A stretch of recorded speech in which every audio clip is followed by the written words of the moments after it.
হাজার হাজার কোটি টাকা নতুন করে হাসিনার সাথে মিটিং করেছে। ইলেকশনের আগে বড় বড় ফিগারকে এখানে অ্যাসাসিনেশন করা হবে, গুপ্ত হত্যা করা হবে। হাদি হত্যা মামলার তদন্তে বেরিয়ে এলো এক পিলে চমকানো নতুন তথ্য।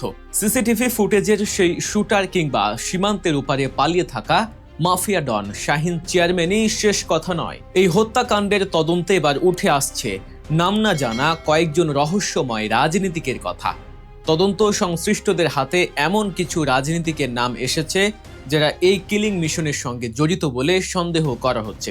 কিন্তু তারা কোন দলের? তারা কি বিগত সরকারের দোসর নাকি বর্তমান সময়ের কোনো সুবিধাবাদী গোষ্ঠী? পুলিশ কেন তাদের নাম পরিষ্কার করছে না? তবে কি শাহিন চেয়ারম্যানের মাথার উপরেও আছে অন্য কোনো গডফাদার? 24-এর গণ অভ্যুত্থানের সম্মুখ যোদ্ধা শরীফ ওসমান বিন হাদিকে হত্যার ব্লুপ্রিন্ট আসলে কত গভীরে? আজকের ভিডিওতে আমরা উন্মোচন করব সেই অজ্ঞাতনামা রাজনীতিকদের যোগসূত্র এবং মাফিয়া ডন শাহিন চেয়ারম্যানের লোমহর্ষক পরিকল্পনার আদ্যপান্ত। তাই ভিডিওটি অবশ্যই শেষ পর্যন্ত দেখতে থাকুন, না হলে অনেক কিছুই মিস করবেন। শরীফ ওসমান হাদিকে যেদিন প্রকাশ্যে দিবালোকে গুলি করে হত্যা করা হলো, তখন অনেকেই ভেবেছিলেন এটি হয়তো স্থানীয় আধিপত্য বা ব্যক্তিগত ক্ষোভের বহিঃপ্রকাশ। কিন্তু তদন্ত যতই এগোচ্ছে ততই যেন কেঁচো খুঁড়তে সাপ বেরিয়ে আসছে। গোয়েন্দা সংস্থার দায়িত্বশীল সূত্রগুলো নিশ্চিত করেছে যে এই হত্যাকাণ্ডটি কোনো সাধারণ ক্রিমিনাল অফেন্স নয়, বরং এর শেকড় অনেক গভীরে প্রথিত। তদন্তের এই পর্যায়ে এসে সন্দেহভাজনদের তালিকায় যুক্ত হয়েছে কয়েকজন রাজনীতিকদের নাম। তবে তদন্তের স্বার্থে কিংবা রাজনৈতিক সমীকরণের জটিলতায় তাদের নাম এখনও গণমাধ্যমে প্রকাশ করা হয়নি। এমনকি তারা কোন রাজনৈতিক দলের সাথে সম্পৃক্ত সেটাও এখনও ধোঁয়াশার মধ্যেই রাখা হয়েছে। তবে গোয়েন্দারা নিশ্চিত, হাদি হত্যায় অর্থ এবং নির্দেশনার পেছনে কেবল একজন ব্যক্তি নয়, বরং একটি শক্তিশালী রাজনৈতিক সিন্ডিকেটের হাত রয়েছে। এই অজ্ঞাত রাজনীতিকরা কি তবে দেশে বসেই কলকাঠি নাড়ছেন, নাকি তারাও আত্মগোপনে থেকে স্লিপার সেলগুলোকে উস্কে দিচ্ছেন? এই প্রশ্নের উত্তর খোঁজার চেষ্টা চলছে পুরোদমে। এই রহস্যময় রাজনীতিকদের তথ্যের পাশাপাশি যে নামটি এখন তদন্তের কেন্দ্রবিন্দুতে, তিনি হলেন ঢাকার কেরানীগঞ্জের ত্রাস মাফিয়া ডন খ্যাত সাবেক উপজেলা চেয়ারম্যান শাহিন আহমেদ, যাকে সবাই চেনে শাহিন চেয়ারম্যান নামে। হাদি হত্যার মূল মাস্টার মাইন্ড হিসেবে গোয়েন্দারা এখন পর্যন্ত তাকে চিহ্নিত করেছেন। হাদিকে হত্যার পরিকল্পনা, কিলার নিয়োগ, অস্ত্রের যোগান এবং পুরো অপারেশনটি মনিটর করা হয়েছে সরাসরি শাহিন চেয়ারম্যানের নির্দেশনায়। তবে তিনি দেশে নেই। 5 আগস্টের পট পরিবর্তনের পর প্রভাবশালী অনেক নেতার মতো তিনিও সীমান্ত পাড়ি দিয়ে ভারতে পালিয়ে গেছেন।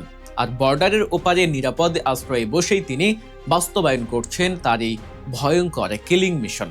কিভাবে এই মিশন সাজানো হলো? গোয়েন্দাদের হাতে আসা তথ্য বলছে, শাহিন চেয়ারম্যান ভারত থেকে বিভিন্ন অ্যাপস, বিশেষ করে হোয়াটসঅ্যাপ ব্যবহার করে দেশে থাকা তার অনুগত কিলার বা স্লিপার সেলের সদস্যদের সঙ্গে যোগাযোগ স্থাপন করেন। হাদিকে হত্যার জন্য প্রয়োজনীয় অর্থ এবং অত্যাধুনিক আগ্নেয়াস্ত্রের যোগানদাতা ছিলেন তিনি নিজেই। তার নির্দেশেই শুটাররা হাদিকে টার্গেট করে। প্রযুক্তির এই যুগে ডিজিটাল ফুটপ্রিন্ট মুছে ফেলা কঠিন। আইনশৃঙ্খলা রক্ষাকারী বাহিনী বেশ কিছু কল রেকর্ড এবং মেসেজ ট্রেস করে নিশ্চিত হয়েছেন যে ঘটনার আগে ও পরে কিলারদের সঙ্গে শাহিন চেয়ারম্যানের নিবিড় যোগাযোগ ছিল। তিনি প্রতি মুহূর্তের আপডেট নিচ্ছিলেন এবং পরবর্তী করণীয় ঠিক করে দিচ্ছিলেন। প্রিয় দর্শক, হাদি হত্যার এই তদন্তে উঠে আসা আরও চাঞ্চল্যকর তথ্য, বিশেষ করে হিটলিস্ট এবং ছাত্রলীগ নেতাদের সম্পৃক্ততার বিষয়ে জানাবো এখনই। তার আগে বস্তুনিষ্ঠ ও বিশ্লেষণধর্মী সংবাদের জন্য আমাদের চ্যানেল গল্প নিউজ এখনই সাবস্ক্রাইব করে রাখুন এবং বেল আইকনে ক্লিক করুন। এবার আসা যাক এই কিলিং মিশনের ফিল্ড অপারেশন বা মাঠ পর্যায়ের বাস্তবায়নের দিকে। শাহিন চেয়ারম্যান তো পরিকল্পনা করেছেন বিদেশ থেকে, কিন্তু দেশে বসে কারা তাকে সাহায্য করলো? তদন্তে উঠে এসেছে আরও এক ভয়ঙ্কর নাম, নিষিদ্ধ ঘোষিত সংগঠন ছাত্রলীগের গোপালগঞ্জ জেলা শাখার সাবেক সভাপতি আব্দুল হামিদ। হাদি হত্যার মিশনে এই হামিদ ছিলেন শাহিন চেয়ারম্যানের অন্যতম প্রধান সহযোগী। গোয়েন্দা তথ্য বলছে, হত্যাকাণ্ডের আগে ও পরে কিলারদের সঙ্গে হামিদের একাধিকবার যোগাযোগ হয়েছে। সবচেয়ে চমকপ্রদ এবং আতঙ্কের বিষয় হলো, হাদিকে গুলি করার পর খুনিরা যাতে নিরাপদে ঢাকা ছাড়তে পারে তার পুরো রুট প্ল্যান করে দিয়েছিলেন এই হামিদ। এমনকি ঢাকা থেকে সীমান্ত পর্যন্ত পৌঁছে দেওয়ার লজিস্টিক্স সাপোর্টও নিশ্চিত করা হয় তার মাধ্যমেই। অর্থাৎ কিলিং মিশন ঢাকায় হলেও এর পালানো রাস্তা তৈরি ছিল গোপালগঞ্জ ও সীমান্ত সংলগ্ন নেটওয়ার্কের হাতে। এখন প্রশ্ন জাগে, শাহীন চেয়ারম্যান কেন হাদিকে টার্গেট করলেন? এর উত্তর খুঁজতে আমাদের তাকাতে হবে শাহীন আহমেদের অতীতের দিকে। কেরানীগঞ্জে তিনি ছিলেন একচ্ছত্র আধিপত্যের অধিকারী। সাবেক বিদ্যুৎ ও জ্বালানি প্রতিমন্ত্রী নসরুল হামিদ বিপুর ডান হাত হিসেবে পরিচিত শাহীন বিগত সরকারের আমলে গড়ে তুলেছিলেন এক বিশাল অপরাধের সাম্রাজ্য।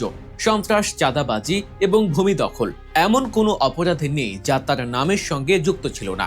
কিন্তু 5 আগস্টের পর তার সেই সাম্রাজ্য ভেঙে পড়ে। তিনি দেশ ছেড়ে পালাতে বাধ্য হন, তবে পালিয়ে গিয়েও তিনি তার ক্ষমতা জাহির করতে থাকেন। জুলাই বিপ্লবের অন্যতম মুখ এবং ইনকিলাব মঞ্চের মুখপাত্র শরীফ ওসমান হাদি ছিলেন ফ্যাসিবাদ বিরোধী আন্দোলনের এক বলিষ্ঠ কণ্ঠস্বর। 5 আগস্টের পরও তার বিভিন্ন বক্তব্য এবং কর্মকাণ্ড পলাতক আওয়ামী লীগ নেতাদের জন্য অস্বস্তির কারণ হয়ে দাঁড়িয়েছিল। ধারণা করা হচ্ছে আওয়ামী লীগ এবং তাদের সহযোগী সংগঠনগুলো বিপ্লবীদের টার্গেট করে একটি হিট লিস্ট তৈরি করেছে, আর সেই তালিকার অন্যতম প্রধান নাম ছিল শরীফ ওসমান বিন হাদি। শাহীন চেয়ারম্যান মূলত দলের কাছে নিজের গ্রহণযোগ্যতা প্রমাণ করতে এবং বিপ্লবীদের মধ্যে ভীতি ছড়াতেই এই হত্যাকাণ্ড ঘটিয়েছেন বলে মনে করছেন বিশ্লেষকরা। স্থানীয় সূত্র ও গোয়েন্দা তথ্য বলছে, ভারতে পালিয়ে যাওয়ার পর প্রথম কয়েক মাস শাহীন চেয়ারম্যান একেবারে চুপচাপ ছিলেন। তিনি পরিস্থিতি পর্যবেক্ষণ করছিলেন, কিন্তু গত 3-4 মাস ধরে তিনি আবার সক্রিয় হয়ে ওঠেন। তবে এবার আর প্রকাশ্যে নয়, ভার্চুয়াল জগতে। তিনি বুঝতে পেরেছিলেন দেশে ফিরে রাজনীতি করার সুযোগ নেই, তাই তিনি বেছে নিয়েছিলেন গুপ্ত হত্যার পথ। বিভিন্ন অ্যাপস ব্যবহার করে তিনি দেশে লুকিয়ে থাকা তার ক্যাডার বাহিনী বা স্লিপার সেলগুলোকে আবার সংগঠিত করছেন। তাদের কাজ একটাই, দেশকে অস্থিতিশীল করা এবং বিপ্লবীদের হত্যা করে প্রতিশোধ নেয়া।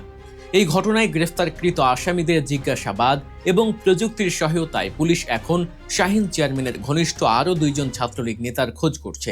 তারা কেরানীগঞ্জের স্থানীয় রাজনীতিতে শাহীনের অত্যন্ত আস্থাভাজন ছিলেন। হাদি হত্যার পরিকল্পনা বাস্তবায়নে তাদের বড় ভূমিকা ছিল বলে সন্দেহ করা হচ্ছে। আইনশৃঙ্খলা রক্ষাকারী বাহিনীর একজন কর্মকর্তা জানিয়েছেন, তারা সব দিক বিবেচনা রেখেই তদন্ত করছেন। শুধু শুটার ফয়সাল বা মাঠ পর্যায়ের কর্মীদের ধরে তারা ক্ষান্ত হবেন না। তাদের মূল লক্ষ্য এই ঘটনার নৈপথ্যের মাস্টার মাইন্ড এবং এর অর্থ যোগানদাতাদের আইনের আওতায় আনা। ঢাকা মহানগর পুলিশের অতিরিক্ত কমিশনার শফিকুল ইসলামও কঠোর হুঁশিয়ারি দিয়েছেন। তিনি স্পষ্ট জানিয়েছেন, মামলাটিকে সর্বোচ্চ গুরুত্ব দিয়ে তদন্ত করা হচ্ছে। খুব শীঘ্রই এই ঘটনার সঙ্গে জড়িত মাস্টার মাইন্ড বা পরিকল্পনাকারী এবং সেই অজ্ঞাত রাজনীতিকদের মুখোশ উন্মোচন করা হবে। হাদি রক্ত যেন বৃথা না যায় সেজন্য প্রশাসন বদ্ধপরিকর। তবে শঙ্কার বিষয় হলো, শাহীন চেয়ারম্যানের মতো মাফিয়ারা যখন সীমান্তের উপারে বসে দেশের ভেতরে এমন টার্গেট কিলিং চালায়, তখন তা জাতীয় নিরাপত্তার জন্য বড় হুমকি হয়ে দাঁড়ায়। নিষিদ্ধ ঘোষিত সংগঠনের নেতারা যেভাবে আত্মগোপনে থেকেও সংঘবদ্ধ হচ্ছে এবং অপারেশন চালাচ্ছে, তা আমাদের গোয়েন্দা নজরদারির ওপরেও একটি বড় প্রশ্ন। হাদি হত্যা আমাদের চোখে আঙুল দিয়ে দেখিয়ে দিয়েছে যে ফ্যাসিবাদের পতন হলেও তাদের বিষ দাঁত এখনও রয়ে গেছে, তাদের স্লিপার সেলগুলো এখনও সক্রিয়। হাদি হত্যা মামলার তদন্তে যে অজ্ঞাত রাজনীতিকদের কথা উঠে আসছে, তাদের পরিচয় দ্রুত প্রকাশ করা প্রয়োজন। তারা যদি বর্তমান সময়ের কেউ হন কিংবা প্রশাসনের ভেতরে ঘাপটি মেরে থাকা কেউ হন, তবে তা আরও ভয়ঙ্কর। জনগণ জানতে চায়, কার ইশারায় শাহীন চেয়ারম্যান এত বড় দুঃসাহস দেখালেন? সেই গডফাদাররা কারা? আপনারা কি মনে করেন? সীমান্তের ওপারে পালিয়ে থাকা এই মাফিয়াদের দেশে ফিরিয়ে এনে বিচার করাটা কি সম্ভব হবে? আর প্রশাসন কি পারবে সেই অজ্ঞাত রাজনীতিকদের নাম প্রকাশ করতে? আপনাদের সুচিন্তিত মতামত আমাদের কমেন্ট বক্সে অবশ্যই জানাবেন। আজকের বিশ্লেষণ এ পর্যন্তই। ভিডিওটি ভালো লাগলে লাইক দিন এবং বন্ধুদের সাথে শেয়ার করে সবাইকে সচেতন করুন।